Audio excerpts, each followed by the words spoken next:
الحمد لله نحمده ونستعينه ونستغفره ونؤمن به ونتوكل عليه. அன்பானவர்களே, அல்லாஹ் சுப்ஹானஹு வ தஆலா கிட்ட அப்படி ஒரு முறை ஒன்று கிடையாது. முடியெல்லாம் பழுக்கணும், வயசாகணும், புள்ளைகள் எல்லாம் கல்யாணம் முடிச்சு கொடுத்துடணும், ஊடெல்லாம் சொந்தமா கட்டி செட்டில் ஆகிடணும். அல்லாஹ் சுப்ஹானஹு வ தஆலா கிட்ட அப்படி ஒரு முறை இல்லை. அல்லாஹ் எங்களுக்கு ஒவ்வொருத்தருக்கும் அல்லாஹ் சுப்ஹானஹு வ தஆலா துனியால ஒரு காலத்தை முடிவு பண்ணிக்கிறான். அது வசதியை வச்சு முடிவு பண்றதில்ல, கல்வியை வச்சு முடிவு பண்றதில்ல, படிப்பை வச்சு முடிவு பண்றதில்ல. ஏன்னா நானும் நீங்களும் எத்தனையோ இதுக்குள்ள பாக்குறோமா இல்லையா? ஒரு ஜனாசாவுக்கு போயிட்டு கலந்து கொண்டால் அந்த ஜனாசாக்கு சொல்றாங்க, இந்த ஜனாசாவுக்கு ஒன்றுமே இல்லை, திடீர்னு மொத்தம் போயிட்ட ஒரு நோயுமே இல்லை. இன்னொரு மனிதரை பாக்குறோம், அவருக்கு உலகத்துல இல்லாத நோயே இல்லை, எல்லா நோயும் அவருக்கு இருக்குது, ஆனா அவர் உசுரோடிக்கிறார். அல்லா கிட்ட ஒரு மனுஷனுக்கு நோய் வந்துட்டான் அவர் மௌத்தாக்கணும் என்பதும் அல்லா கிட்ட கிடையாது. அன்னைக்கு ஒருவரை பார்க்கும் பொழுது சொல்றாங்க, இவருக்கு வராத நோயே இல்லையா, அவருக்கு ஹார்ட்ல சர்ஜரி ஒன்று பண்ணிக்குதான், கொஞ்ச நாளைக்கு முன்னால ஸ்ட்ரோக் கொண்டு வந்து ஒரு சைட்ல பேரலைஸ் ஆகிச்சான், அதுக்கு பின்னால அவருக்கு கிட்னில என்னமோ இஷ்யூ கொண்டு வந்துக்குதான். அவருக்கு இல்லாத நோயே இல்லை, எல்லா நோயும் மீக்கி. ஆனா அவர் இன்னும் உயிரோட 60 வருஷத்துல இருக்கிறார், 70 வருஷத்துல இருக்கிறார். இன்னொருவரை பார்க்கிறோம், அவருக்கு எந்த ஒன்றுமே கிடையாது, நல்லா இருந்தவர், அவருக்கு மௌத்தா ஒரு அறிகுறியே இல்லை. எத்தனை ஜனாசாக்கள் நாங்கள் பேசிக்கிறோம் சகோதரர்களே. அந்த ஜனாசாக்கள் அஜலுடைய டைம் காலம் வந்துட்டு எல்லாம் எடுத்துட்டாங்க. ரமதான்ல ஒரு ஜனாசால கலந்து கொண்டோம். அந்த ஜனாசாவுடைய வயசு 29 வயசு. அந்த ஜனாசால கலந்து கொள்ளும் பொழுது சொல்றாங்க, சஹருடைய நேரம் இவர் எழும்பி இருந்திருக்கிறார். அந்த இரவு தூங்கல்ல சஹருடைய நேரம் முழிச்சிருந்தார். அவருடைய மனைவி வைஃப் வந்து டிஷர்ட்டை கொடுத்துட்டு போனாங்களாம். டிஷர்ட்டை போட்டுட்டு கீழே சஹர் செய்ய வாங்க. நான் கீழே போயிட்டு 5 நிமிஷம் இருந்து பாக்குறேன், வரல, தூக்கம் போயிட்டோ தெரியாது. நான் மேல போனேன் என் கணவரை எழுப்பாட்டுறதுக்கு. நான் மேல போகும் பொழுது கட்டில் அப்படியே மோசக்கப்படுத்திருக்கிறார், அடுத்த பக்கம் விழுந்திருக்கிறார். நான் அவரை எழுப்பாட்டினேன். நான் அவர்கிட்ட சொன்னேன், என்னை பயன் காட்ட வேணும், இது விளையாடுற நேரம் இல்லை, சஹருடைய நேரம் ஆகுது, எலும்புறேன். அவர்கிட்ட எந்த ஒரு ரெஸ்பான்ஸையும் நான் பார்க்கல. அவருடைய உம்மா, என் மாமி இருந்தாங்க, கத்தி உம்மாவை கூப்பிட்டேன். அவங்களும் வந்து பார்த்தாங்க. அல்லாஹ் சுப்ஹானஹு வ தஆலா அந்த 5 நிமிஷத்துக்கு இடையில அவருடைய ரூஹ் எடுத்துட்டாங்க. இஃப்தாருக்கு முன்னால் அவர்கிட்ட ஜனாசாவை போய் கலந்து கொண்டோம். அந்த ஜனாசால கலந்து கொள்ளும் பொழுது சொன்னாங்க, முந்தைய நாள் இரவு தராவீஹ் எங்களோட மஸ்ஜிதுல தொழுந்தவர், இன்றைக்கு தராவீஹுடைய நேரத்துல முன்கர் நக்கீருக்கு முன்னால பதில் சொல்லக்கூடிய நிலைமை அவருக்கு உண்டாகிட்டு. முந்தின தராவி பள்ளியில் எல்லாத்தோடையும் தொழுந்தார். மௌத்துக்கு அறிகுறியே கிடையாது. அவரோட வாப்பாவும் உயிரோடு இருக்கிறார். வாப்பாவும் பின்னால் இருந்து அழுந்து அந்த ஜனாசாவை தொழுந்தார், தூக்கினார். எல்லாம் காட்சியை நாங்க பார்த்தோம். அன்பானவர்களே, அல்லாஹ் சுப்ஹானஹு வ தஆலா இந்த தாயுடைய வயிற்றிலிருந்து வாரது முதலாவது கட்டம். 2வது கட்டம் இந்த துனியாட லைஃபுக்கு இவ்வளவு தான் என்பது அல்லாஹ் கிட்ட கிடையாது. அது நினைச்ச மாதிரி அல்லாஹ் நினைச்ச மாதிரி எடுத்துருவான். எத்தனையோ ஜனாசால பாத்திக்கிறோமா இல்லையா? 4 பிள்ளைகளோட ஒரு வாப்பாவெல்லாம் எடுத்துட்டாங்க, உம்மாவை எடுத்துட்டாங்க, சின்ன பிள்ளைகள் எல்லாம் எடுத்துட்டாங்க.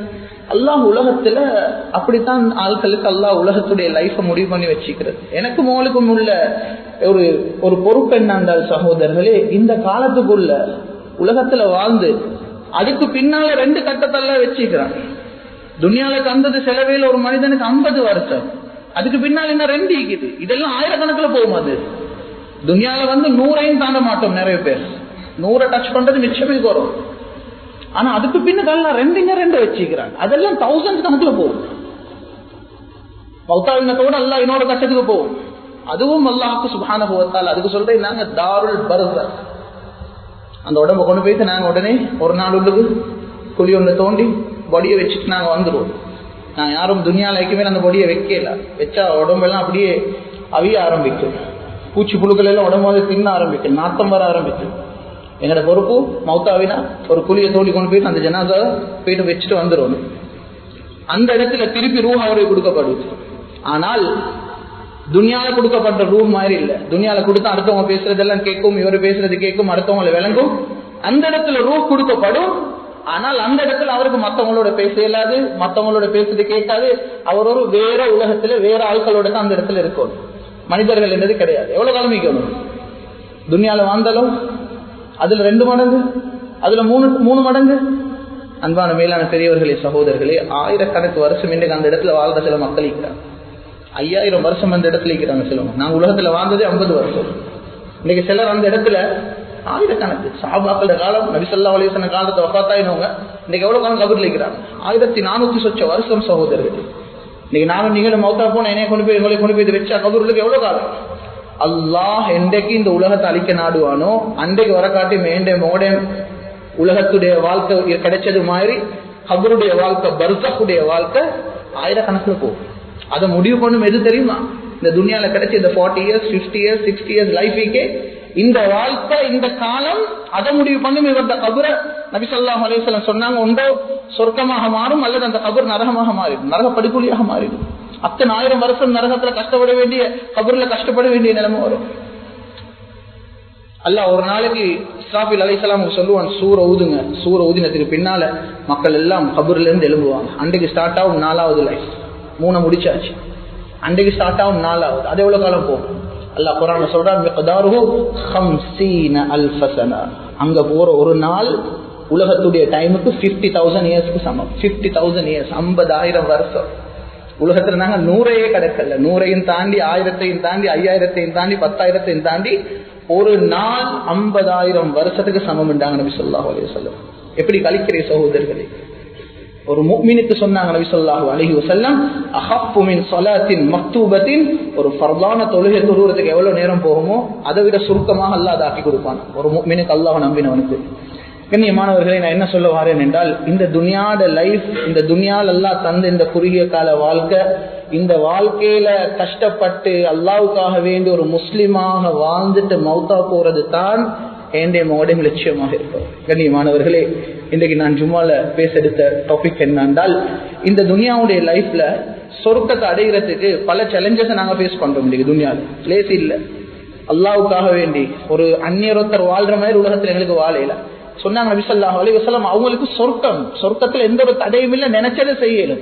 அவரை பார்த்து நானும் அப்படி இருக்கணும்னு எனக்கு இயலாது. அல்லாஹ் நம்பின நாங்க, எங்களுக்கு இது ஒரு ஜெயில் மாதிரி தான். எப்படி ஒரு ஜெயில் உள்ளுக்கு ஒரு மனுஷன் நீக்க போகல, அவருக்கு நினைச்சதெல்லாம் அங்க செய்ய இயலாதோ, அங்க இடத்துல சில கட்டுப்பாடுகள் இருக்குமோ, இதே போல சொன்னாங்க நபி ஸல்லல்லாஹு அலைஹி வஸல்லம், ஒரு முஃமினாக இருக்கிறவர், அல்லாஹ்வை நம்புறவருக்கு இது ஒரு சொர்க்கம் மாதிரி நினைச்சதை செஞ்சதும் இல்லை.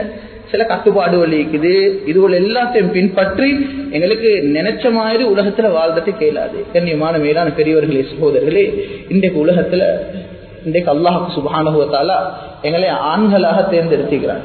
அன்பானவர்களே, இந்த இடத்துல உட்கார்ந்துக்கிற நீங்க, நாங்க நிறைய பேர் வாப்பமார் உட்கார்ந்துருப்பீங்க, கணவன்மார் உட்கார்ந்துருப்பீங்க. அல்லாஹ் சுப்ஹானஹு வ தஆலா எங்களுக்கு ஒரு பொறுப்பை வச்சிருக்கிறான்.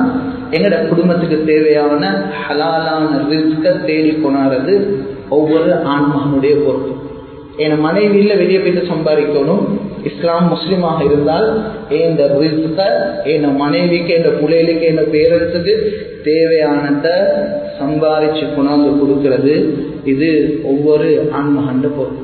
என்னோட மார்க்கம் எங்கேயுமே சொல்லல நீங்க எல்லாம் வீட்டுல இருந்து அடுத்தவங்களுக்கு சல்லி கேட்டு உங்களோட வாழ்க்கையை நடத்துங்க என்று சொல்லல. எங்களோட மார்க்கம் எங்களுக்கு எல்லாருக்கும் வலியுறுத்திக்குது, உங்களோட குடும்பத்துக்கு தேவையான ஹலாலான ரிஸ்கை முழு உலகத்திலும் போயிட்டு தேடு. இன்னைக்கு நாங்க பாக்குறோம், வியாபாரமா பிசினஸ்க்காக வேண்டி முழு உலகத்திலும் பரவி போயிட்டு நாங்க இன்னைக்கு பிசினஸ் பண்றோம். நாங்க சம்பாதிக்கணும் என்று ஆசைப்படுறோம், நல்ல ஹலால சம்பாதிச்சு நல்லா வாழணும் என்று விரும்புகிறோம். கண்ணியமானவர்களே, இது மார்க்கம் எனக்கும் உங்களுக்கும் வலியுறுத்தினோம். கண்ணியமான மேலான பெரியவர்களே, சகோதரர்களே, ஆனால் நாங்கள் இன்றைக்கு பார்க்கக்கூடிய விஷயம் என்னென்றால், இந்த சம்பாத்தியத்துல நிறைய பேர் சக்சஸ் இல்லாம இன்றைக்கு உலகத்துல பேசிடுறாங்க. வியாபாரத்துக்கு போறாரு, பிசினஸ்க்கு போறாரு, சம்பாதிக்க போயிட்டு இருக்கிறாரு.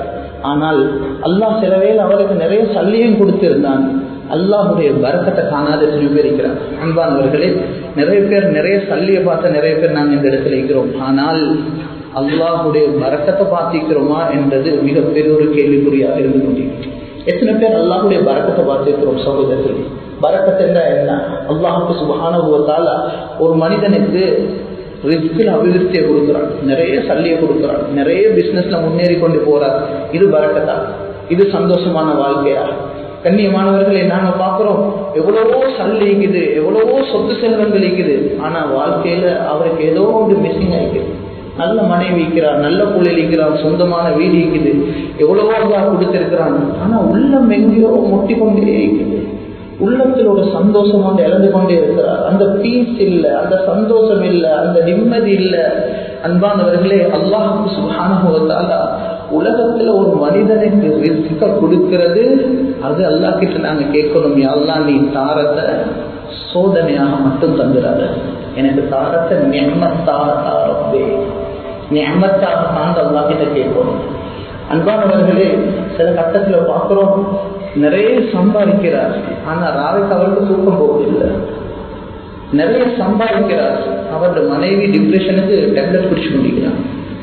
ஸ்ட்ரெஸ், வீட்டுல சரியான ஸ்ட்ரெஸ், சல்லி நிறைய இருக்குது, அவருக்கு ராவைக்கு டேப்லெட் ஒன்று குடிச்சாதான் அவருக்கு தூக்கம் போகுது. சல்லி நிறைய இருக்குது, அவருடைய பிள்ளைகளை பார்த்து அள வேண்டிய ஒரு நிலைமை அவருக்கு உண்டாது. கண்ணியமான மேலான பெரியவர்களே, சகோதரர்களே, என்னோட மார்க்கத்துல நாங்க சம்பாதிக்கிற இந்த சம்பாத்தியம் ரப்போட டிரெக்டாக கனெக்ட் ஆகினோம்.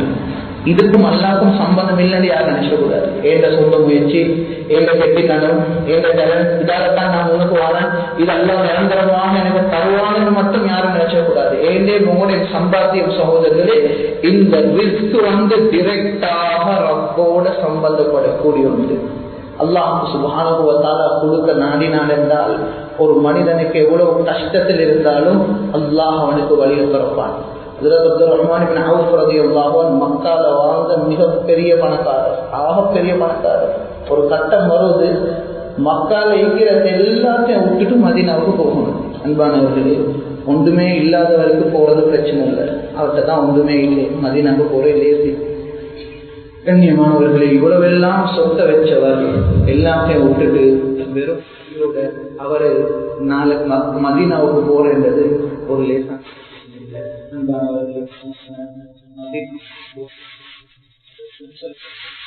என்ன செஞ்சாங்க என்றால், மதீனால இருக்கக்கூடிய ஆகப்பெரிய ஒரு வசதியான ஆள், ஒரு ஆள் இவர்களை நபி ஸல்லல்லாஹு அலைஹி வஸல்லம் ஹஜ்ரத் அப்துர் ரஹ்மான் இப்னு அவுஃப் ரலியல்லாஹு அன்ஹு சேர்த்து விட்டாங்க. சொல்றாங்க, இவருடைய தேவை மக்கால இருந்து மிகப்பெரிய ஒரு பணக்காரர், எல்லாத்தையும் விட்டுட்டு அவருக்கு மதீனாவுக்கு வந்திருக்கிறார். சொல்றாங்க இந்த சஹாபிக்கு, இவருக்கு தேவையான பொறுப்புகளை ஹெல்ப் பண்றது உங்களோட பொறுப்பு. அவரும் மதீனாலேக்கு ஆகப்பெரிய ஒரு பணக்காரர். கண்ணியமானவர்கள், அவருக்கு முன்னுக்கு வந்து சொன்னார் அப்துர் ரஹ்மான் இப்னு அவுஃப் ரலியல்லாஹு அன்ஹு பார்த்து, நீங்க அவ்வளவு பெரிய ஒரு வசதியான ஆள், எல்லாத்தையும் மக்கால விட்டுட்டு நீங்க மதீனாவுக்கு இன்றைக்கு வந்திருக்கிறீங்க. மதீனால ஆகப்பெரிய வசதியான ஆள் நான் தான். நான் உங்களுக்கு என்ன செய்ய விரும்புகிறேன் தெரியுமா? இந்த முழு சொத்துலையும் அரைவாசியை நான் உங்களுக்கு தரேன், நீங்க இதுல இருந்து ஆரம்பிச்சு உங்களோட பிசினஸ் கொண்டு போகணும். எனக்கு மனைவிமார் இருக்கிறவங்க, உங்களுக்கு எந்த மனைவி பிடிக்குதுன்னு சொல்லுங்க, நான் அவங்க தலாக் சொல்றேன், நீங்க முடிச்சுக்கோ. அன்சாரிகள் இப்படியெல்லாம் ஹெல்ப் பண்ணினாங்க. ஹஜ்ரத் அப்துர் ரஹ்மான் இப்னு அவுஃப் ரலியல்லாஹு அன்ஹு அந்த இடத்துல சொன்ன வார்த்தை என்ன தெரியுமா சகோதரர்களே? அந்த சஹாபியை பார்த்து சொன்னாங்க, அல்லாஹ் உங்களுக்கு பரக்கத் செய்வான், உங்களோட பெரிய மனசு ஆசையோடு எனக்கு இவ்வளவு தரம் முன்னுக்கு வாரீங்க, அல்லாஹ் உங்களுக்கு பரக்கத் செய்வான் என்று சொல்லிட்டு சொன்னாங்க, துல்லுனி அல சூக், மதீனால பஜார் எங்கே இருக்குது கொஞ்சம் எனக்கு காட்டுங்க. அன்பானவர்களே, ரிவாயத்துகள்ல வருவது, ஹஜ்ரத் அப்துர் ரஹ்மான் இப்னு அவுஃப் ரலியல்லாஹு அன்ஹு மக்கால விட்டுட்டு வெறும் கையோட வந்து மதீனால பஜாருக்கு போறாங்க. 2 தீனார் தான் கையில் இருந்துச்சு, 2 தீனார் தான் கையில் இருந்துச்சு. அந்த இடத்துல பேசி பிஸ்னஸ் ஆரம்பிக்கிறாங்க. அல்லாஹ் எவ்வளவு பரக்கத் செஞ்சு கொடுத்தானேண்டா, அப்துர் ரஹ்மான் இப்னு அவுஃப் ரலியல்லாஹு அன்ஹு சொல்றாங்க, நான் மக்கால எதெல்லாம் விட்டுட்டு வந்தேனோ அதை விட பல மடங்கள்லாம் எனக்கு மதீனால தந்தாங்க. எந்த அளவுக்கு இருந்தால், லவ் ரஃபஅது ஹஜரன், ஒரு கல்லொண்ட பொறப்புவன் அல்லாஹ் சுப்ஹானஹு வ தஆலா அந்த கல்லுக்கு கீழே ஃபவஜத்து தஹ்தஹு ذهبا وفضة, அந்த கல்லுக்கு கீழே அல்லாஹ் எனக்கு தங்கத்தையும் வெள்ளியையும் தந்திருந்தான். அல்லாஹ் எனக்கு அவ்வளவு பரக்கத் செஞ்சு தந்தான். நபி ஸல்லல்லாஹு அலைஹி வஸல்லம் எனக்கு ஒரு துஆ செஞ்சாங்க, நான் வந்ததுக்கு பின்னால அல்லாஹ் எனக்கு எவ்வளவு பரக்கத் செஞ்சு தந்தான்டா, அவ்வளவு தந்தான். அந்த காலத்துல வாழ்ந்த ஆகப்பெரிய வெஹிக்கல் இம்போர்ட்டர் அவர் தான். வெஹிக்கல் இம்போர்ட்டரும் அவர் தான், வெஹிக்கல் பார்ட்ஸ் இம்போர்ட் பண்ணினவரும் அவர் தான். கண்ணியமான மேலான பெரியவர்களே, சகோதரர்களே, அல்லாஹ் சுப்ஹானஹு வ தஆலா ஒரு மனிதனுக்கு பரக்கத் என்பது அந்த ரப்புடைய கையிலே. நிறைய பேர் நாங்கள் அதை நம்புறது கிடையாது. அல்லாஹ் எனக்கு தருவானா, அல்லாஹ்க்கு இவ்வளவு எல்லாம் மேலுமா தாரத்துக்கு, அல்லாஹ்க்கு எனக்கு இவ்வளவு உதவி செய்ய இயலுமா என்று நாங்கள் நிறைய பேர் அதை நம்புறது கிடையாது. ஒரு சஹாபி வந்தார் நபி ஸல்லல்லாஹு அலைஹி வஸல்லம், யா ரசூலல்லாஹ், ஜாபிர் இப்னு அப்துல்லாஹ் ரலியல்லாஹு அன்ஹு, உஹதுல வாப்பா மௌத்தா போயிட்டாங்க, எனக்கு தாத்தா தங்கச்சிமார் நிறைய பேர் விட்டுட்டு வாப்பா மௌத்தாவி இருக்கிறார். வந்து நபி ஸல்லல்லாஹு அலைஹி வஸல்லம் சொன்னாங்க, யா ரசூலல்லாஹ், உஹதுல மௌத்தா போயிட்டிருக்கிறார் வாப்பா, நான் ஒரே ஒரு ஆம்பளை புள்ள குடும்பத்துல, என்ன பிரச்சனைண்டா வாப்பாக்கு நிறைய கடன் இருக்குது, இந்த கடனை அடைச்சு கொள்றதுக்கு எனக்கு வழி இல்லை, என்ன செய்யறேன்றே தெரியாதுங்க. நபி ஸல்லல்லாஹு அலைஹி வஸல்லம் அவர்கிட்ட சொன்னாங்க, அவங்களோட தோட்டம் எங்கேன்னு கூப்பிட்டாங்க. நபி ஸல்லல்லாஹு அலைஹி வஸல்லம் அவரோட அந்த தோட்டத்துள்ளுக்கு, அவரோட தோட்டத்துள்ளுக்கு போயிட்டு அந்த இடத்துல துவா செஞ்சாங்க, யா அல்லாஹ் நீ இவருக்கு பரக்கத் செய். கவலைப்படுறாரு, வாப்பட கடன் அடைக்கணும். இன்னைக்கு நிறைய பேர் நாங்க பாக்குறோம், மையத்துல வச்சு மகன் பொறுப்பெடுக்கிறார் வாப்பட கடனை. சில இடத்துல சகோதரர்களே அந்த கடன் நிறைவேற்றப்படுறது இல்லை. அன்பான பிள்ளைகளே, உங்களோட வாப்பட கடனை உங்களுக்கு நிறைவேற்ற இயலாட்டி சும்மா பொய்க்கு மையத்துல வச்சு சொல்லக்கூடாது, என்கிட்ட கேளுங்க. சில இடத்துல பாக்குறோம், ஒரு ஜனாதா வச்சுட்டு நான தம்பிமார் சொல்றாங்க, நானோட கடனுக்கு நான் பொறுப்பு. ஹஜ்ரத்தும் முன்னுக்கு வந்து அறிவிக்கிறார், இவர்கிட்ட குடுக்கல் வாங்கல் இருந்தா நான் ஆகிக்கிறாரு, தம்பிக்கிறாரு, மகன்மார் இருக்கிறாங்க, பேசிக்கோங்க. அன்பானவர்களே, சில இடத்துல இந்த கடன் நிறைவேற்றப்படுறது இல்லை. அதுக்கு பின்னால கடன்காரர்கள் அவங்களோட பேசினா எந்த அளவுக்கு சிலர் சொல்றாங்க, வாப்பா கிட்ட போயிட்டு நீங்க கபூர்ல கேட்டுக்கோன்றாங்க. அன்பான பிள்ளைகளே, கண்ணியமானவர்களே, உங்களால உங்களோட சொந்த முக்கர்த கடனை பொறுப்பெடுக்க இல்லாட்டி சும்மா பொய்க்க அன்னைக்கு வந்து எடுக்கக்கூடாது. இன்னைக்கு நிறைய பாக்குறோம்.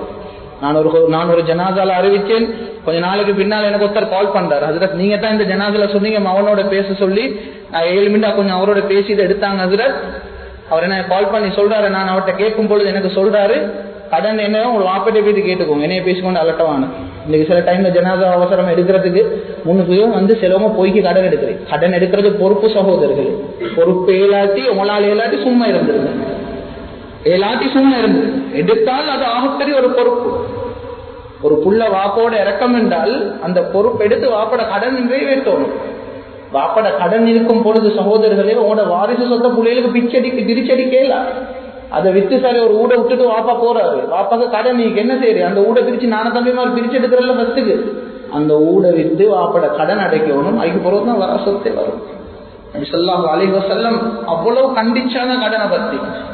எந்த ஒரு ஜனாதாவுக்கும் இல்லாத அளவுக்கு ஜனாதா ஒன்று வந்தால் கேட்கும் முதலாவது செய்தி, அலைஹி தைனுன், கடன் நீக்குதா, இந்த ஜனாதா கடன் நீக்குதா. கடனை வந்த சஹாபாக்கள் யாரும் பொறுப்பெடுக்காட்டி சல்லு அலா சாஹிபுக்கும், எவ்வளவு ஒரு பயங்கரம் என்று பாருங்க. ஜனாதாவை நான் தோழிக்க மாட்டேன், நான் ஜனாதாவை கண்டக்ட் பண்ண மாட்டேன். உங்களோட ஜனாதாவை நீங்களே குளிச்சுக்கோ. யார் சரி ஒரு சஹாபி முன்னுக்கு வந்து சொல்லுவாரு, யார சொல்லலாம் இந்த கடனை நான் பொறுப்பும் நான் கொடுக்குறேன் என்றால் தான் அந்த ஜனாதாவே தொழிப்பான். அன்பானவர்களே, அல்லாஹ் கிட்ட துவா கேட்கணும். நாங்க அல்லாஹ் கடனோட மௌத்தாக்கிறாங்க. இன்னைக்கு எங்களோட சமுதாயத்துக்கு வந்து மிகப்பெரிய ஒரு அழிவும் கடனுடைய பாரதூரம் விளங்குதே இல்லை. சிலருக்கு இன்வெஸ்ட்மெண்ட்டுக்கு எடுத்த சல்லி அதோட பாரதூரம் விளங்குதே இல்லை. இன்வெஸ்ட்மெண்ட்டுக்கு சல்லி எடுத்து அதே இன்வெஸ்ட்மெண்ட்டுக்கு எடுத்த சல்லியாலே ப்ராஃபிட்டையும் கொடுத்திருக்கிறார், பிசினஸும் பண்ணி இல்லை. சும்மா நாளை கழிக்கிறதுக்கு அவர் மாசப்பட்டு இவ்வளவு ப்ராஃபிட் தாராருன்னு அவரோட 4 கூட்டாளி மாட்ட சொல்லி இன்னும் கொஞ்சம் சல்லி எடுத்து எல்லாத்தையும் சேர்த்து கொண்டாந்து கொடுத்து எல்லாம் நிறுவி எல்லாத்திலையும் கஷ்டத்துக்கு போட்டு பல பேர்கிட்ட பதுவா காலாகி வாழ்க்கை நிம்மதியை ஈக்குமா சகோதரர்களே. கடன்ல ஈக்கக்கூடியவருடைய உள்ளத்திலிருந்து வார பதுவாய்க்கு தானே எது லேசில்லை. அவர் எவ்வளவு அந்த சல்லில பெரிய கமிட்மெண்ட்ல இருந்திருப்பார், அவருடைய பிள்ளையோட கல்யாணத்தை யோசிச்சிருந்திருப்பார், அவருடைய முக்கியமான சில தேவைகள் அதை செஞ்சிருந்திருப்பார். அவரை லேசாக ஏமாத்தி இன்றைய சமுதாயத்துக்கு வந்து மிகப்பெரிய ஒரு கேடாக மாறி போட்டு சகோதரர்களே. அமானித தன்மை இல்லாம போயிட்டு, மோசடி நிறைஞ்சு பேசிட்டு, சல்லிட அமானிதம் இது ஏண்ட இல்லாட்டி நான் இதை திருப்பி கொடுக்கணுமே, நான் எடுத்ததை எப்ப சரி திருப்பி கொடுக்கணுமே, அந்த உணர்வு குறைஞ்சு கொண்டு போயிட்டு சகோதரர்களே. அல்லாஹ் ஒரு நாளும் வியாபாரத்துல பறக்கத் வைக்க மாட்டான். எவ்வளவு கஷ்டப்பட்டு எவ்வளவு திட்டம் போட்டு முழு உலகத்துல எங்க போயிட்டு வியாபாரம் செஞ்சாலும் ஹலால் ஹராம்ல துப்புரவு இல்லாட்டி மோசடி செய்யற பழக்கம் நீக்குதுண்டா அல்லாஹ் ஒரு நாளும் அந்த வியாபாரத்துல பறக்கத் வைக்க மாட்டான். அந்த குடும்பத்துக்கெல்லாம் சந்தோஷத்தை கொண்டாட மாட்டான். ஒரு வியாபாரம் பறக்கத்தாகணும் என்றால், அல்லாஹ் எங்களுக்கு உதவி செய்யணும் என்றால், நினைக்காத புறத்துல இருந்து எல்லாம் உதவி செய்யணும் என்று அந்த வியாபாரத்துல முதலாவது பொய்க்க கூடாது, பொய் பேசக்கூடாது, ஏமாத்த வைக்க கூடாது. என்ன சரி குறை இருந்தா அதை மறைச்சு வைக்க கூடாது, காட்டி வைக்கணும். ஸல்லல்லாஹு அலைஹி வஸல்லம் பஜார்ல நடந்து போறாங்க. ஒரு ஆள் ஒரு மாவு லொட்டோண்டு அப்படியே ஒரு குவியலை வச்சு மாவு எடுத்து கொண்டிருக்கிறார். நபி ஸல்லல்லாஹு அலைஹி வஸல்லம் அப்படியே போயிட்டு அந்த மாவுடைய அந்த குவியல் உள்ளுக்கு அப்படியே கையை உள்ளுக்கு போட்டாங்க. உள்ளுக்கு போட்டா ஈரமாய்க்குது மாவு, வெளியால நல்லா காஞ்சிது, உள்ளுக்கு ஈரமான மாவு. அந்த மனிதர்கிட்ட கேட்டாங்க நபி ஸல்லல்லாஹு அலைஹி வஸல்லம் என்ன நடந்துச்சு. சொன்னார், அஸாபத்துஹு ஸமா யா ரசூலல்லாஹ், மழை பெஞ்சிச்சு, எதிர்பார்க்கல மழை பெஞ்சிச்சு, நனைஞ்சிட்டு எப்படி சார் எனக்கு இதை வித்துக் கொள்ளணும், அதனால தான் நான் உள்ளுக்கு போட்டு விற்கிறேன். நபி ஸல்லல்லாஹு அலைஹி வஸல்லம் கேட்டாங்க, அஃபலா ஜஅல்தஹு ஃபௌக தஅமி கை யராஹு الناس, மக்கள் பார்க்கிறதுக்கு இதை விளங்க வச்சுனா நீங்க விற்கணும், இதை மறைச்சு விற்க கூடாது.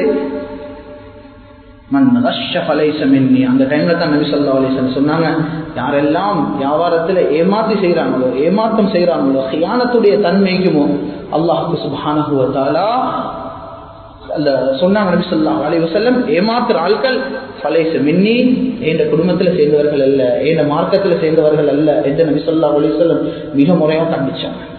உலமாக்கள் எழுதுறாங்க, 3 பாவங்கள் இருக்குது, எந்த வீட்டுல இருக்குமோ வியாபாரத்துல ஒரு நாளும் பரக்கத் வராது. முதலாவது வீண் விரயம் செய்வது, வீண் விரயம் செய்வது. அல்லாஹ் நிறைய தந்திக்கிறான் தானே, அதனால எனக்கு வீண் விரயம் செய்வது பிரச்சனை இல்லை. டப்ப திறக்கிறார், தண்ணி போகுது போகுது போகுது, அந்த தண்ணி வீணாக போகுது. அவர் நினைக்கிறாரு தண்ணி பில் எவ்வளவு தான் வரப்போகுது, 10,000 1,00,000 வந்தாலே கெட்டதுக்கு எனக்கு தள்ளிக்கு சும்மா கிடைக்குதுன்றதுக்காக வீணாக்குறேன். பள்ளியில நிறைய நாங்கள் அதை பார்க்கிறோம் சகோதரர்கள், பள்ளியிலும் பார்க்கிறோம். காலை கழுவுறதுக்கு ஒரு காலுக்கு 5 கோப்பை தண்ணி ஊத்துறாரு, எவ்வளவு அநியாயம் இது. ஒரு மனிதன் வுது செய்யறதுக்கு, நீ மதீனாவுக்கு போனா காட்டுவாங்க, நபி ஸல்லல்லாஹு அலைஹி வஸல்லம் வுது செய்யறதுக்கு பாவிச்ச அந்த பாத்திரம் இவ்வளவு சின்ன ஒரு குடம் சகோதரர்களே, இதுலதான் வுது செஞ்சாங்க. இன்றைக்கு எவ்வளவு தண்ணி வேஸ்ட் ஆகுது, பள்ளி தண்ணி தானே எவ்வளவு தெப்ப திறந்தா வந்து கொண்டு இருக்குன்றதுக்காக வீண் பண்ணலாம். வீண் வரையும் அல்லாஹ்வுக்கு பிடிக்காது. அன்றைக்கு பார்க்கிற சகோதரர்கள் குறைஞ்ச ஒரு காலுக்கு 10 கோப்பை ஊத்திப்பார். அவர் ஒரு கோப்பையில எங்களோட மார்க்கம் எங்களுக்கு 3 கோப்பை ஊத்த சொல்லி இல்லை, 3 விடுத்த மூத்துங்க. ஒரு கோப்பை எடுத்து அந்த காலில் கொஞ்சம் மூச்சிட்டு அதை கையால நல்லா தேய்ச்சோம்டா அது போதும். இதுதான் நிறைய பேருக்கு குனிறதுக்கு இல்லாது, கொஞ்சம் குனிஞ்சு காலை குடஞ்சி கழுவுறதுக்கும் எங்களுக்கு சோம்பேறி தரும். எல்லாம் அப்படியே தண்ணியை ஊத்துறே வேஸ்ட் ஆகி, ஹவுதுல தண்ணியும் வேஸ்ட் ஆகுது, தெப்ப திறந்தாலும் வேஸ்ட் ஆகுது, வீட்டுல குளிக்க போனாலும் தண்ணி வேஸ்ட் ஆகுது. அவருக்கு நினைப்பு என்னன்னா, வாட்டர் பில் எவ்வளவு வரப்போகுது, ஒரு 10,000 வரும், எனக்கு 1,00,000 இல்லை 10,00,000 வந்தாலும் கெட்ட தள்ளிக்கு தானே. இது வீண் விரயம். உலமாக்கள் எழுதுறாங்க, 3 விஷயம் எந்த வீட்டுல இருக்குதோ அந்த வீட்டுல ஒரு நாளும் பறக்க தேய்க்காது, சம்பாதிக்கிறதுல பறக்க தேய்க்காது. முதலாவது வீண் விரயம் செய்யுது. அது எந்த விஷயமா இருந்தா, அது எலக்ட்ரிசிட்டி ஆகிக்கட்டும், நீங்க வாட்டர் தண்ணி ஆகிக்கட்டும், மற்ற சாப்பாடு ஆகிக்கட்டும், எதுவாக இருந்தாலும் அல்லாஹ் தந்திக்கிறானேன்றதுக்காக வீண் பண்ணலாம். 2வது ஜினா, எந்த வீட்டுல ஜினா இருக்குமோ, ஒரு ஆள் சரி ஜினால சம்பந்தப்பட்ட ஒரு ஆள் வீட்டுக்கு இருந்தா அந்த வீட்டுக்கு பறக்கத்து வராது, வியாபாரத்துல பறக்கத்து வராது. அதுல கான்சிக்வன்சஸ் கட்டாயம் சந்திப்பாங்க குடும்பத்தில் இருக்கிற ஆட்கள். ஜினா இது. 3வது அல் ஹியானா, மோசடி, அமானிதத்துக்கு மாற்றம் செய்கிறார்கள். பேசினா வேர்டை வைக்க மாட்டார், மாத்தி மாத்தி நினைச்ச மாதிரி பேசுவார். வியாபாரத்துல நினைச்ச மாதிரி அங்கிட்ட எல்லாம் பொய்ய பேசுவார். ஒரு சாமானத்தை விற்கணும்ன்றதுக்காக வேண்டி நினைச்ச பொய்யெல்லாம் பேசுவார். இது 3ம் எங்க இருக்குமோ உலமாக்கள் எழுதுறாங்க, இந்த வீட்டுவல்ல ஒரு நாளும் பரக்கத் இருக்கவே இருக்காது. கண்ணியமானவர்களே, எங்களோட வியாபாரத்துல சக்சஸ், எங்களோட பிசினஸ்ல ரிஸ்க் பரக்கத் அல்லாஹ் சுப்ஹானஹு வ தஆலா அவன் கையில. நாங்க நினைச்ச மாதிரி எல்லாம் செஞ்சு போட்டுட்டு எங்களுக்கு சொல்றதுக்கு ஏலா, ஒன்றும் நடக்குதில்லை. அல்லாஹ் சுப்ஹானஹு வ தஆலா நபி ஸல்லல்லாஹு அலைஹி வஸல்லம் துஆ செஞ்சாங்க, அல்லாஹும்ம பாரிக் லி உம்மதி ஃபீ புக்கூரிஹா, யா அல்லாஹ் என்ற உம்மத்துக்கு அதிகாலை நேரத்துல பரக்கத்து.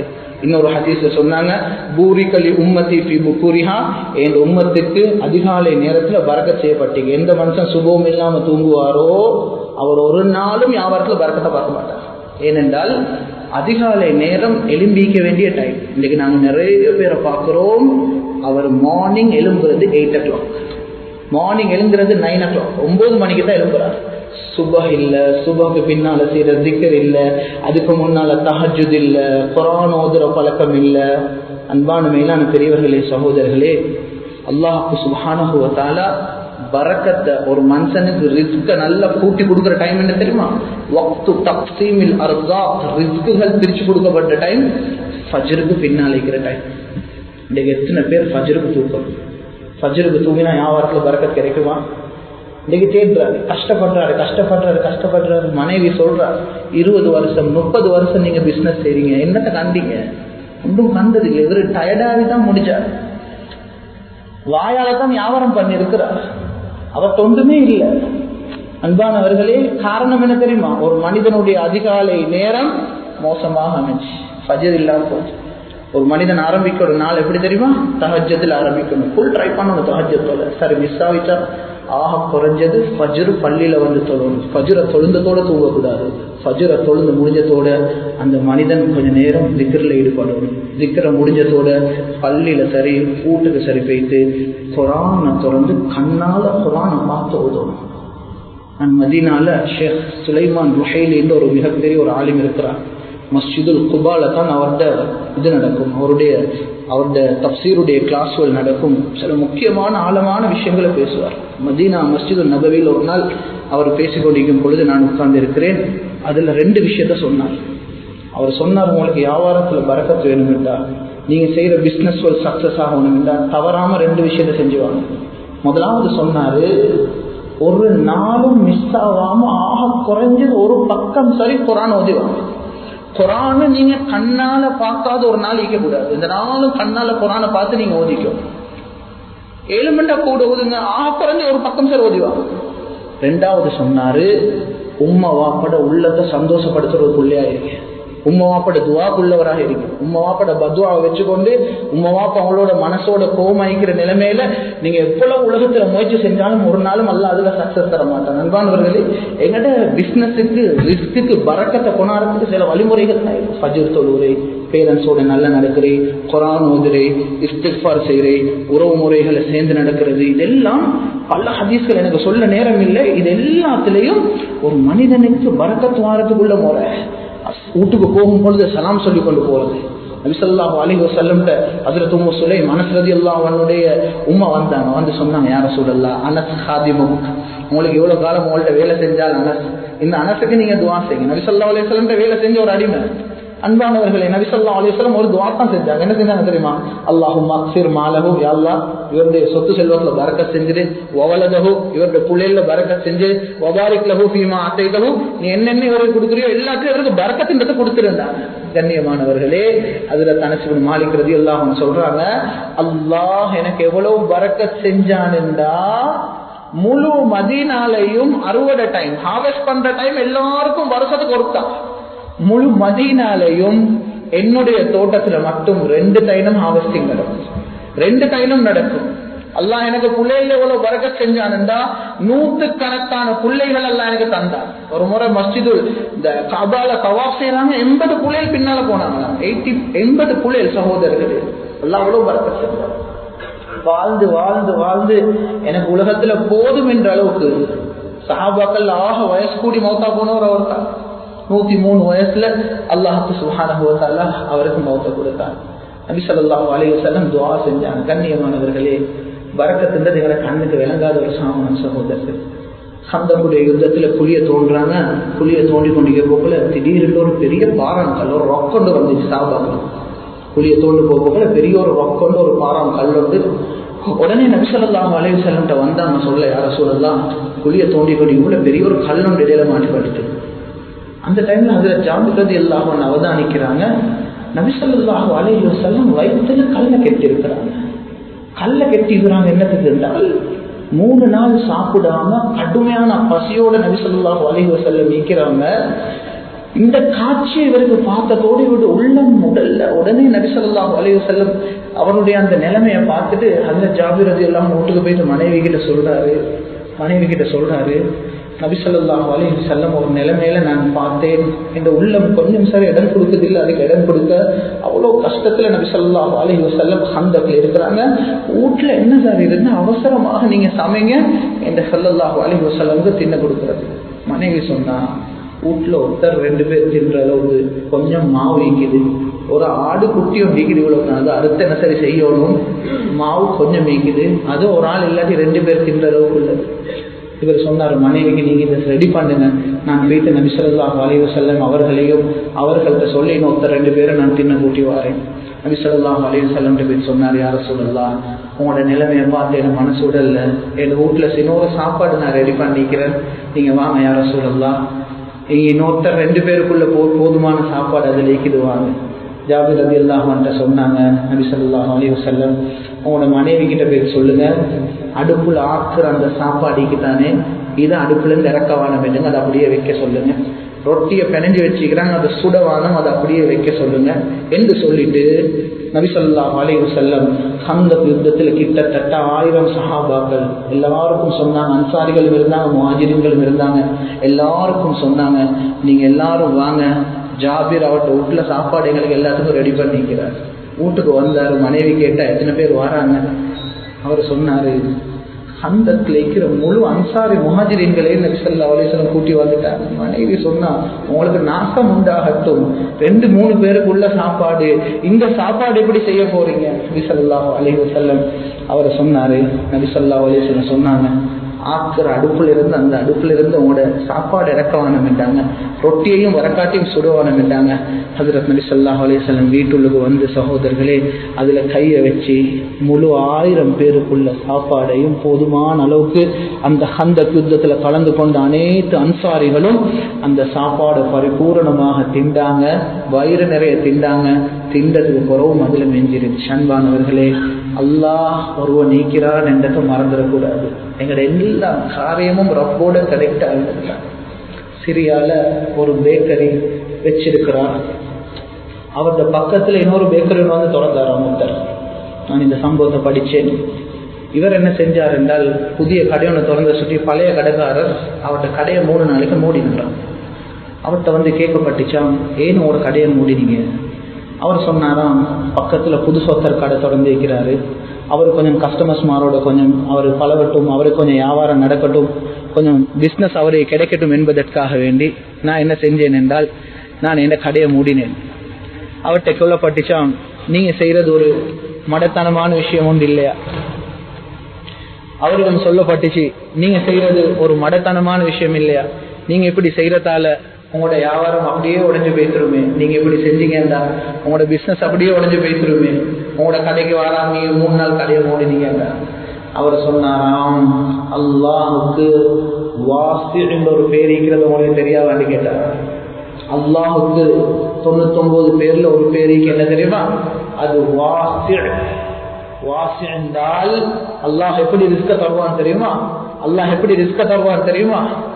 அல்லாஹ் எனக்கு இவ்வளவு காலம் வியாபாரத்தை தந்தாண்டா, இத்தனை கஸ்டமர்ஸோட, அல்லாஹ் ஏண்டையிலிருந்து பறிச்சு அவருக்கு ஒரு நாள் கொடுக்க மாட்டான்.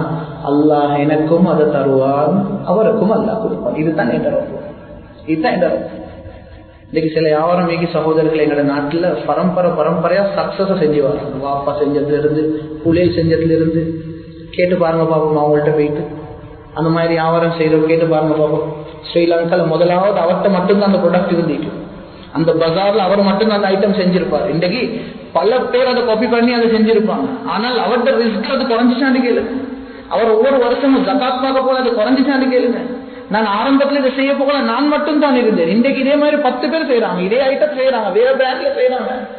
ஆனால் அல்லாஹ் ஒரு நாளும் எனக்கு குறைக்கல. என்னைய மாதிரி 10, 20, 30 கடை இன்றைக்கு வந்துட்டு, என்னைய மாதிரி எத்தனையோ இம்போர்ட்டர்ஸ் இன்றைக்கு வந்துட்டாங்க. ஆரம்பத்துல நான் மட்டும் தான் இருந்தேன். கண்ணியமானவர்களே, அல்லாஹுடைய அந்த ரிஸ்க விளங்குறது, பரக்கத்தை விளங்குறவர் சகோதரர்களே, ஒரு நாளும் இதுக்கு டென்ஷன் ஆக மாட்டார், இதுக்கு பயப்பட மாட்டார், இந்த சேலஞ்சஸ்க்கு பயப்பட மாட்டார். அல்லாஹோட இருக்கிறோம், அல்லாஹோட கனெக்ட் ஆகிக்கிறோம், எங்களோட தொழுகைகளோட கனெக்ட் ஆகிக்கிறோம், எங்களோட அமல்களோட கனெக்ட் ஆகிக்கிறோம். அல்லாஹ் கிட்ட நாங்க துஆ கேட்கிறோம். அல்லாஹ் ஒரு நாளும் இவைகள நஷ்டத்துல எங்களை போட மாட்டார். இந்த நம்பிக்கை எங்கள்கிட்ட வரணும் சகோதரர். அல்லாஹ் ரிஸ்க் லேசாக்குவார். இன்னைக்கு நிறைய பேருக்கு ரிஸ்க் கஷ்டமாயிட்டு, பாவம் வெள்ளையில இருந்து அவர் ராவாவை காட்டி முழு சல்லியை பத்தி தான் யோசிக்கிறார். முழு டைமும் சிந்தனை, மனைவிக்கும் அவரோட ஹக்க சரியா கொடுத்தில்ல, புள்ளைகளுக்கும் ஹக்க சரியா கொடுத்தில்ல. வெள்ளைக்கு போனா 10 மணிக்கு வீட்டுக்கு வராது.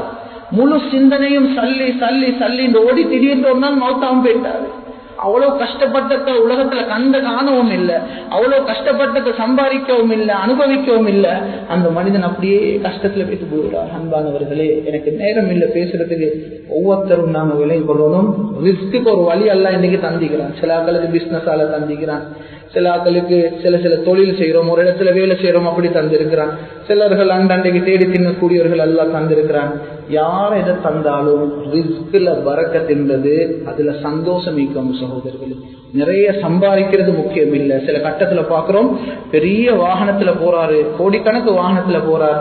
அந்த வாகனத்துள்ளுக்கு ஹஸ்பண்ட் ஒய்ஃபுக்கு இடையில இருக்கிற சந்தோஷத்தை விட ஒரு கப்பல் என்ன செய்யறாங்கன்னு ஒரு பைக்ல தான் போறாங்க, அவங்கள்ட்ட சல்லி இல்லை அவ்வளவு. ஆனால் நல்லா அவங்களுக்கு இடையில சந்தோஷம் கொடுத்துருக்கேன். சில கட்டத்துல ஒரு மனைவி கிட்ட கேட்டா அந்த மனைவி சொல்றா, என்ற கணவர மாதிரி ஒரு மோசமான கணவர் இந்த உலகத்துல இல்லைன்றா. வெளிரங்கத்தை பார்த்து யாரையும் முடிவு பண்ணுவாங்க. எங்கள்கிட்ட எல்லாம் ஐக்கிற ஒரு கெட்ட பழக்கம் என்ன தெரியுமா? எப்பயுமே எங்களுக்கு மேலுள்ளவங்களை பார்க்க எங்களுக்கு பழகிட்டு யாரும் அல்லாஹ்க்கு நன்றி செலுத்துற பழக்கம் இல்லை.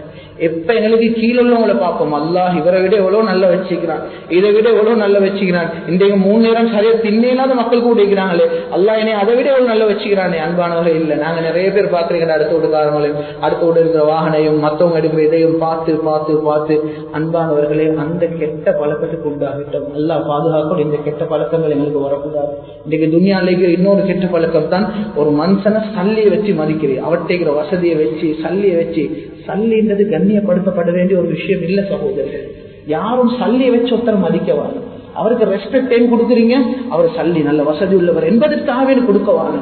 அன்பானவர்களை மிஸ்கீன்களோட பழகணும், நல்ல பழகணும், ஏழைகளோட பழகணும், எல்லாத்தோடையும் பழகணும். எங்கட மையத்தை எப்படி மையத்தை ஐக்கணும் என்றா, என் மையத்துக்கு என் குடும்பம் மட்டும் அழக்கூடாது, என் அடுத்தோட்டு காரணம் அழணும், என் அல்லவாசிகளும் அழணும், நான் வேலை செய்ய நான் கடையில் இருக்கிறேன் என் ஸ்டாஃப் மாதிரியும் அழணும். இப்படி அப்பட்ட ஒரு நல்ல மனிதனாக மாறணும். நபி ஸல்லல்லாஹு அலைஹி வஸல்லம் கேட்ட துஆ, அல்லாஹும்ம இன்னி அஸ்அலுக ஃபிஅலல் கைராத், நல்லது செய்யறத பாக்கியத்தா, வதர்கல் முன்கராத், கெட்ட விஷயங்களை உட்றதுக்கு பாக்கியத்தா. மூணாவது என்ன கேட்டாங்க சகோதரர்களே, வஹுப்பல் மிஸ்கீன்களுடைய அன்பதா. இன்றைக்கு நாங்க பாக்குறோம் சகோதரர்களே, சிலருக்கு மிஸ்கீன்களோட பேசுறது விருப்பமே இல்லை, ஏழை மக்களோட பேசுறது விருப்பமே இல்லை. அவருடைய சரௌண்டிங்ல எல்லாம் இருக்கிறது வசதியான ஆட்கள் மட்டும்தான், அவர் பழகுறது சல்லி உள்ளவங்களோட மட்டும்தான். ஒரு ஆளை பார்த்து சொல்றாங்க, இப்படி நல்லா இருந்தவர், என்னோட ஸ்கூல்ல படிச்சவர், இன்றைக்கு சல்லி வந்ததுக்கு அப்புறம் என்னோட கணக்கெடுக்கிறாரும் இல்லை, என்னோட பேசுறாரும் இல்லை. இப்படி கெட்ட பழக்கங்களுக்கு உருவாகக்கூடாது. துன்யால சகோதரர்களே சல்லியை வச்சு ஒரு மனுஷனை மட்டும் மதிச்சிடக்கூடாது. எல்லாத்தோடையும் பழகணும், எல்லாத்தோடையும் பழகணும், ஏழைகளோடையும் பழகணும், எல்லாத்தோடையும் உட்கார்ந்து பேசணும். இந்த டைம்ல எங்களுக்கு இந்த வாழ்க்கையில யதார்த்தம் விலகும், அல்லாஹ்க்கு நன்றி செலுத்துற பழக்கம் வரும். இந்த பழக்கங்களை நாங்க உருவாக்கணும். ஒரு கட்டத்துல கல்யாணத்துக்கு சொல்லி ஒரு வசதியான கல்யாணம் முழு வீட்டுல இருக்கிற எல்லாரும் போறாங்க, ஒரு ஏழை கஷ்டமான ஒரு சின்ன ஹால்ல ஒரு கல்யாணம் எடுத்திருக்கிறார். மாப்பிள்ள சொல்றாரு வைஃபுக்கு, நீங்க மட்டும் போங்க, பிள்ளைகள் நாங்க எல்லாம் வர தேவையில்லை. ஏன் அவரை ஏழை சுட்டி போவாம தடுக்கிறார். கண்ணியமானவர், இதெல்லாம் கெட்ட பழக்கங்கள். ஒரு மனுஷன் இல்லாததை வச்சு அவரை கணக்கெடுக்க அமைக்கிறேன், அவரோட பேச அமைக்கிறேன், அவரோட ஃபங்க்ஷனுக்கு போக அமைக்கிறேன். அழைப்பு தந்தா எப்படி வசதியான ஒருத்தர் கல்யாணத்துக்கு நாங்க போனோமோ அதே மாதிரி குடும்பத்தோட சந்தோஷம் அந்த இடத்துக்கு நாங்க போகணும். அந்த இடத்துல ஏசி இல்ல தான், அந்த இடத்துல கம்ஃபர்டபிள் இல்ல தான், அதுக்காகவே எங்களுக்கு அப்படி போறதுக்கு இல்ல. உலகத்துல எங்களோட ஸ்டேட்டஸ் சகோதரர்களே நஜீச சுமக்கிற ஒரு உடம்பு, இதை விட ஒரு ஸ்டேட்டஸ் எங்களுக்கு வேற யாருக்கும் இல்லை. எல்லாரும் நஜீச சுமக்கிற ஒரு உடம்பு, மௌத்தா போனா அவிஞ்சி போற நாத்தம் அடிக்கிற ஒரு உடம்பு. இதை தவிர எங்களோட உடம்பு உலகத்துல எந்த ஒரு ஸ்டேட்டஸும் எனக்கும் இல்லை, உங்களுக்கும் இல்லை. அல்லாஹ் ஒவ்வொருத்தருக்கு கொடுக்குறான். அல்ஹம்துலில்லாஹ். பேசின அனைத்து விஷயங்கள் எடுத்து நடக்கக்கூடிய பாக்கியத்தை அல்லாஹ் சுப்ஹானஹு வ தஆலா எம் அனைவருக்கும் தௌஃபீக் செய்வானாக.